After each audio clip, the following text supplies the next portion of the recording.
মুহাম্মদ আরবি সাল্লাল্লাহু আলাইহি ওয়াসাল্লামকে আল্লাহ তাআলা যখন দুনিয়াতে পাঠিয়েছেন, ওই সময় সমাজটা এত সুসভ্য সমাজ ছিল না, এত সভ্যতার সমাজ ছিল না, ভদ্রতার সমাজ ছিল না। তখন সমাজটা অনুকূল ছিল না, প্রতিকূল ছিল। রাসূল আকরাম সাল্লাল্লাহু আলাইহি সাল্লাম যখন জন্মগ্রহণ করেছেন, ওই সময়টাকে বলা হয় জাহিলিয়াতের সমাজ। কিসের সমাজ? মূর্খতার সমাজ, বর্বরতার সমাজ। এমন সময় আল্লাহ পাক রব্বুল আলামিন নবীকে পাঠিয়েছেন সেই জাহালত দূর করার জন্য। আর রাসূল সেই জাহালত কিসের মাধ্যমে দূর করেছেন? সম্পদ অর্জন করে দূর করেছেন, ক্ষমতা ফলিয়ে দূর করেছেন, মানুষকে খাওয়িয়ে দূর করেছেন। না না না, রাসূল মানুষকে ক্ষমতা ফলিয়েও দূর করে নাই, সম্পদ অর্জন করেও দূর করে নাই, ব্যবসা বাণিজ্য করেও দূর করে নাই। মুহাম্মদ আরবি সাল্লাল্লাহু আলাইহি ওয়াসাল্লাম এই জাহালত অন্ধকার দূর করেছেন কোরআনের মাধ্যমে। কিসের মাধ্যমে? কথা বলেন। কোরআনের মাধ্যমে। রাসূল আকরাম সাল্লাল্লাহু আলাইহি ওয়াসাল্লাম হাদিসে পাকের মধ্যে বলেন, আল্লাহ তাআলা সকল নবীকেই এমন কিছু মুজিজা দিয়েছেন যেটা ছিল যুগ উপযোগী। কি উপযোগী? যেই সময় এই মুজিজাগুলো দেওয়া হয়েছিল, এই মুজিজা প্রকাশের মাধ্যমে নবীরা নিজেদের নবুয়তকে সাবিত করেছেন। আর এই সকল মুজিজা দেখে ওই সময়ের মানুষরা নবীর উপর ঈমান গ্রহণ করেছে। যেরকম হযরত আদম আলাইহিস সালামের জামানায় ওই সময় যারা লৌহ কর্ম করত, যারা লোহার দ্বারা কাজকর্ম করতে পারত, এটা ছিল তাদের জীবনের সবচেয়ে বড় সফলতা। এখন আমাদের বর্তমান সময়ে প্রথম চিন্তাধারা হয় সে ডাক্তার হবে। কি হবে? ডাক্তার হলে জীবন সফল, ইঞ্জিনিয়ার হলে জীবন সফল, আর এগুলো না পারলে তাহলে বিসিএস ক্যাডার হলে জীবন সফল। কথা বলেন। এই সময় যেরকম ডাক্তারের মূল্যায়ন, ইঞ্জিনিয়ারের মূল্যায়ন, বিসিএস ক্যাডারের যেরকম মূল্যায়ন, ওই সময় লৌহ কর্ম যারা করতে পারতো তাদের সেরকম মূল্যায়ন করা হইতো। সফলতার চূড়ান্ত পথ ছিল লৌহ কর্ম করা। ওই সমাজে প্রচলিত কি ছিল? যাকে যোগ্য মনে করা হইতো তার কাজ ছিল কি? সে লৌহ কর্ম করতো, লোহা দিয়া জিনিস বানাইতো, পোশাক বানাইতো। আল্লাহ পাক রব্বুল আলামিন দাউদ আলাইহিস সালাম কেমন এক মুজিজা দিলেন যেটা ছিল সময় উপযোগী, যুগ উপযোগী। যেই সময় লৌহ কর্মকে সবচেয়ে বড় বিদ্যা মনে করা হইতো, আল্লাহ তাআলা আল্লাহর পক্ষ থেকে এমন এক শক্তি দাউদ আলাইহিস সালামকে দান করলেন। ওনার হাতে যখন লোহা চলে আসতো সেটা মোমের মতো নরম হয়ে পরিণত হয়ে যাইত। আর উনি সেই লোহা দিয়া যা ইচ্ছা সেটাই তিনি বানাইতে পারতেন, তৈরি করতে পারতেন। এটা কোরআনে ভাষা হলো আলান্না লাহুল হাদীদ। আল্লাহ তাআলা ওই সময় যত লোহার বড় বড় ইঞ্জিনিয়ার ছিল, লোহার যত বড় বড় প্রকৌশলী ছিল, দাউদ আলাইহিস সালামের সামনে তাদের সকলের মাথা আল্লাহ নত করে দিয়েছেন। হযরতে মূসা আলাইহিস সালামের জামানায় জাদুবিদ্যার বড় প্রভাব ছিল। ওই সময় জাদুকরদেরকে দেশের বড় গণ্যমান্য ব্যক্তি বলে মানা হইতো। রাজপ্রাসাদ তাদের জন্য আসন দ্বারা হইতো। তারা রাজার কাছাকাছি থাকতো, তাদেরকে বড় সম্মান দেওয়া হইতো। জীবন সফল হয়ে যেত কেউ যদি জাদুবিদ্যা শিখতে পারত। এমন সময় আল্লাহ তাআলা মূসা আলাইহিস সালামকে এমন এক যুগ উপযোগী মুজিজা দান করলেন। একটা হচ্ছে আল্লাহ ওনাকে একটা হস্ত মুবারক দিয়েছিলেন, আলোকিত হাত। আরেকটা আল্লাহ লাঠি দিয়েছিলেন। কি দিয়েছিলেন? এটা কিন্তু আমাদের মতো সাধারণ কোনো যেমন তেমন লাঠি নয়, এটা এমন অলৌকিক এক লাঠি। এটা দ্বারা যখন পাথরে আঘাত করেছে, পাথর থেকে 12টা ঝর্ণা আল্লাহ তাআলা প্রবাহিত করে দিয়েছে। এই লাঠি এতটাই শক্তিশালী ছিল, যখন সমুদ্রের পানির পৃষ্ঠে আঘাত করেছে, 1 কিলো থেকে অর্ধ কিলো সমুদ্র ভিতর দিয়ে রাস্তা তৈরি হয়ে গিয়েছে। এই লাঠি তো ছিল সেই লাঠি, যেই লাঠি ছেড়ে দেওয়ার সাথে সাথে সকল সাপকে গ্রাস করে ফেলেছে। মূসা আলাইহিস সালাম যখন ফিরাউনকে বলল, ফিরাউন আমি আমার সম্প্রদায় বনী ইসরাঈলকে নিয়ে মিশর থেকে বের হয়ে যেতে চাই, আমি তাদেরকে মুক্তি দিতে চাই। ফেরাউন বলে, মুসা ঠিক আছে, তোমার কথা যদি সত্যি হয়, তুমি যদি আল্লাহর পক্ষ থেকে প্রেরিত রাসূল হয়ে থাকো, তাহলে আমার জাদুকরদের সাথে মোকাবেলা করতে হবে। এজন্য ফেরাউন তার চেলা চামুন্ডাকে হুকুম করলো, যাও পৃথিবীর সকল জাদুকরকে এখানে জমা করো। গোটা মিশরের যত বড় বড় জাদুকর সকলকে জমা করে রাজ দরবারে নিয়ে আসা হইল। মুসা আলাইহিস সালামকেও সামনে রাখা হইল। তখন ওই জাদুকররা তাদের সেই সর্বশক্তি দিয়ে তারা জাদু প্রকাশ করা শুরু করলো। কেউ লাঠি নিয়ে আসছে, কেউ রশি নিয়ে আসছে, ছেড়ে দিয়েছে, বড় বড় সাপ হয়ে গিয়েছে। এরকম যখন বড় বড় সাপ হয়ে গিয়েছে, আল্লাহর হুকুমে মুসা আলাইহিস সালাম তার হাতের লাঠিটা আস্তে করে ছেড়ে দিয়েছেন।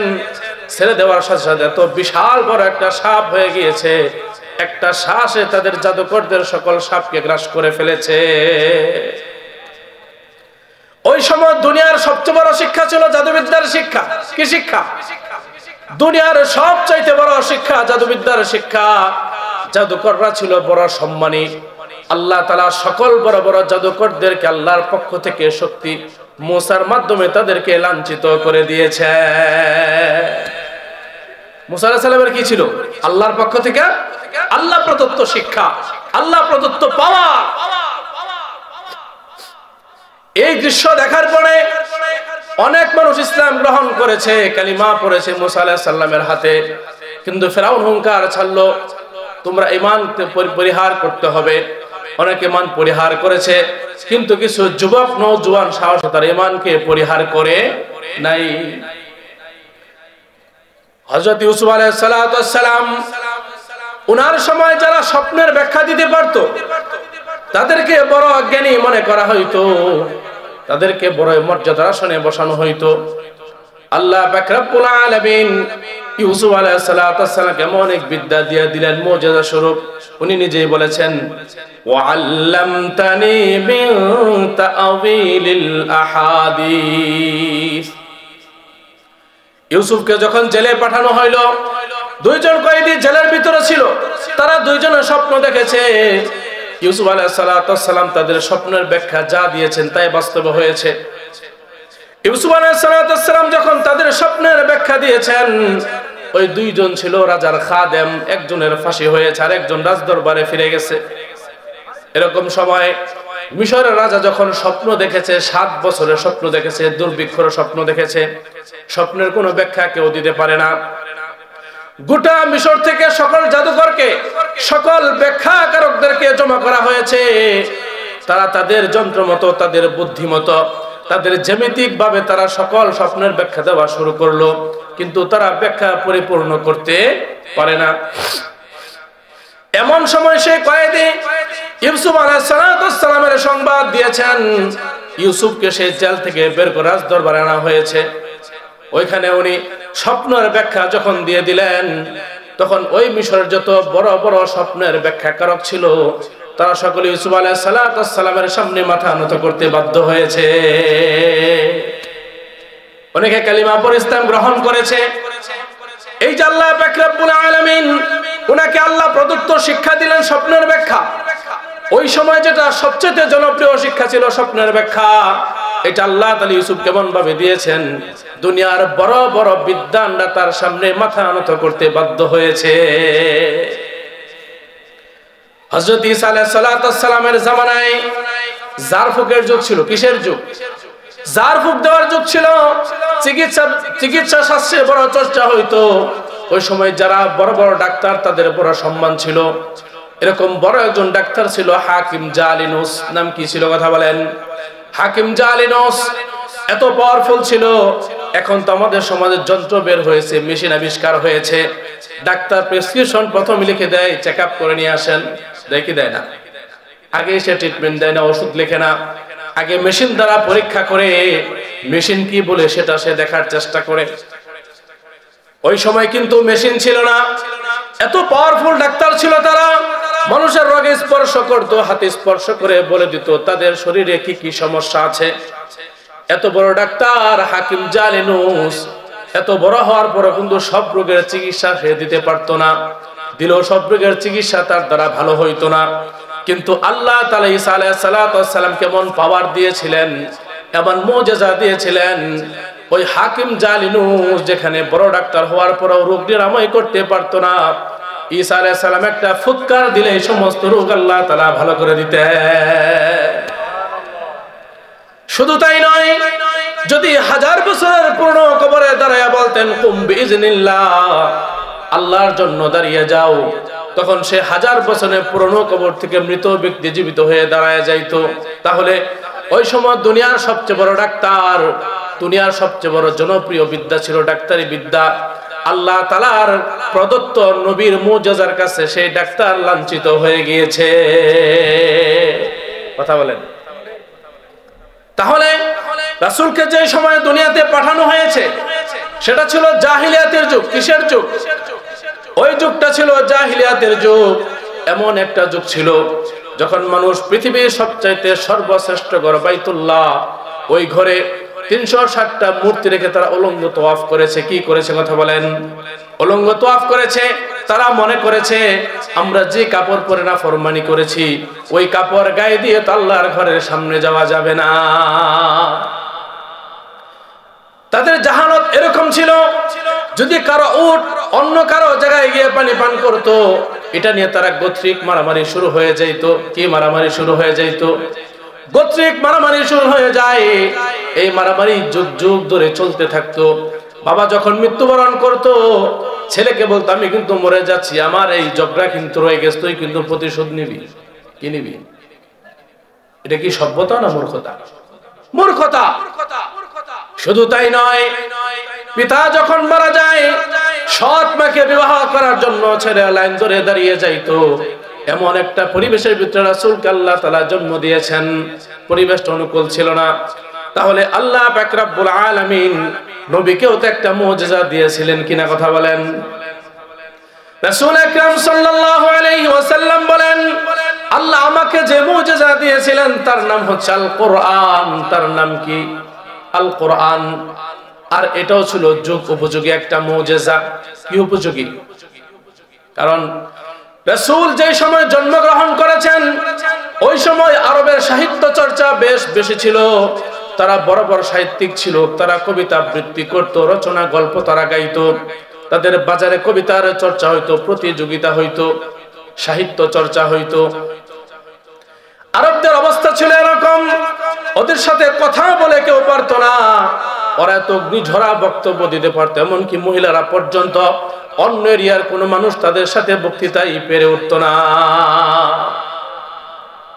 এই যে সাহিত্য চর্চার যুগ, ওই সাহিত্য চর্চার যুগে যেটা সবচাইতে জনপ্রিয় বিদ্যা ছিল তাদের কাছে, এমন সময় রাসূলকে এমন এক সাহিত্যপূর্ণ কিতাব আল্লাহ দিলেন, এমন এক পাণ্ডিত্যপূর্ণ কিতাব আল্লাহ দিলেন, যে কিতাবকে চ্যালেঞ্জ করার মতো ওই সময় কোনো ব্যক্তি দুনিয়ার জমিনে ছিল না। রাসূল তো কারো থেকে সাহিত্য শিখে নাই। জন্মের আগে পিতা মারা গিয়েছে, জন্মের 6 বছর বয়সে মা মারা গিয়েছে, তারপরে দাদার কাছে 2 বছর দাদাও মারা যায়, তারপরে চাচার কাছে বেড়ে উঠেছে, এখানে সেখানে দৌড়াদৌড়ি করেছে, কারো কাছে সবক নেয় নাই, কারো কাছে সাহিত্যও শিখে নাই। ওই ব্যক্তির মুখ দিয়ে যখন এরকম সাহিত্যপূর্ণ কথা বের হয়েছে, তখন গোটা আরবের সকল মানুষ তার সামনে মাথা নত করতে বাধ্য হয়েছে। ওই সময় মক্কার সবচেয়ে বড় বিদ্যা ছিল সাহিত্য চর্চা করা, গল্প কবিতা আবৃত্তি করা। ওই সময় আল্লাহ তাআলা এমন মুজিজা রাসূলকে দিয়েছেন, তাদের ওই দুনিয়ার বিদ্যাকে চ্যালেঞ্জ করার জন্য আল্লাহ তাআলা রাসূলকে কোরআনের মতো হেদায়েতে পরিপূর্ণ সাহিত্যপূর্ণ জ্ঞান গর্ভ একটা কিতাব আল্লাহ নবীকে দিয়েছেন। এটার মোকাবেলা তারা করতে পারে নাই। রাসূল যখন কোরআন তিলাওয়াত করে, এই মক্কার মুশরিকগুলো বলে মুহাম্মদ তুমি এগুলো নিজে রচনা করো, আল্লাহর পক্ষ থেকে আসে নাই।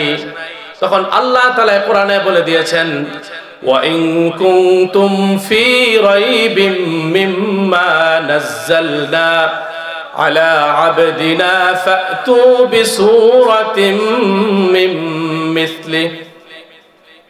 আল্লাহ তাআলা বলেন, ও দুনিয়ার কাফের মুশরিকেরা, ও দুনিয়ার বস্তুবাদীরা, সংশয়বাদীরা, যদি কোরআন নিয়ে তোমাদের কোনো সন্দেহ থাকে, আল্লাহর প্রেরিত কিতাব নয়, যদি কেউ মনে করো নবী মুহাম্মদ নিজে এটা লিখেছে, তাহলে আল্লাহ তাআলা বলেন তাহলে এরকম একটা কোরআন তোমরা সামনে নিয়ে আসো। কি করো? আল্লাহ চ্যালেঞ্জ করলেন, যদি মনে করো কোরআন কোন মানব রচিত কিতাব, তাহলে তোমরা এরকম একটা কিতাব সামনে লিখে নিয়ে আসো। আল্লাহ তো চ্যালেঞ্জ করে দিয়েছেন, এই চ্যালেঞ্জে তারা কখনো বিজয় হবে না, আল্লাহ সেটাও বলে দিয়েছেন। আল্লাহ পুরো আয়াতে বলে দিয়েছেন, ফাইল্লাম তাফআলু ওয়া লান তাফআলু ফাত্তাকুন নারাল্লাতী ওয়াকুদুহান নাস ওয়াল হিজারা। আল্লাহ তাআলা বলেন, তোমরা যতই চেষ্টা করো, যতই মাথা ঘামাও, যতই ফিকির করো, এই কোরআনের মতো একটা কোরআন তোমরা কোনোদিন রচনা করতে পারবে না।